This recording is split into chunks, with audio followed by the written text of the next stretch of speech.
মধ্যপ্রাচ্যে থামছে না উত্তাপ। একদিকে ইসরায়েলি প্রধানমন্ত্রী বেনিয়ামিন নেতানিয়াহু ঘোষণা করেছেন ইরানের বিরুদ্ধে যুদ্ধ এখনও শেষ হয়নি।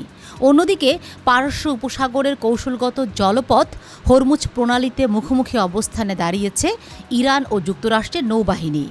ওয়াশিংটন তেহরান শান্তি আলোচনা ভেস্তে যাওয়ার পর পরিস্থিতি এখন আরও জটিল। রোববার আর্জেন্টিনার প্রেসিডেন্ট হাবিয়ের মিলেইর সঙ্গে এক যৌথ সংবাদ সম্মেলনে তিনি বলেন, ইসরায়েল ও যুক্তরাষ্ট্র যৌথভাবে ইরানের স্বৈরাচারের বিরুদ্ধে লড়ছে। নেতানিয়াহুর ভাষায় এটি মূলত সভ্যতার সাথে বর্বরতার লড়াই। তিনি সতর্ক করে বলেন, ইরানে ইসরায়েল বড় সাফল্য পেলেও যে কোনো মুহূর্তে পরিস্থিতি নতুন মোড় নিতে পারে। এদিকে ওমান সাগরের হরমুজ প্রণালীতে মার্কিন ও ইরানি বাহিনীর মধ্যে সরাসরি সংঘাতের উপক্রম হয়েছে।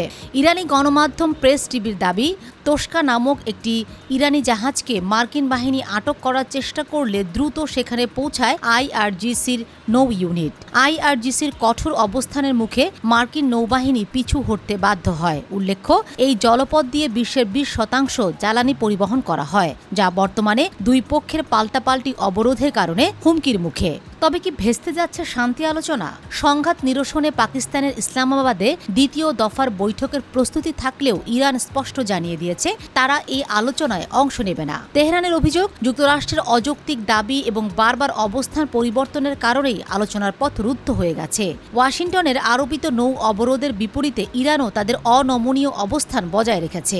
একদিকে কূটনৈতিক তৎপরতায় ব্যর্থ হওয়া এবং অন্যদিকে সমুদ্র সীমায় সামরিক শক্তির মহড়া, সব মিলিয়ে মধ্যপ্রাচ্যের পরিস্থিতি এখন বারুদের স্তূপের উপর দাঁড়িয়ে। বিশ্ববাসীর নজর এখন তেহরান ওয়াশিংটনের পরবর্তী পদক্ষেপের দিকে।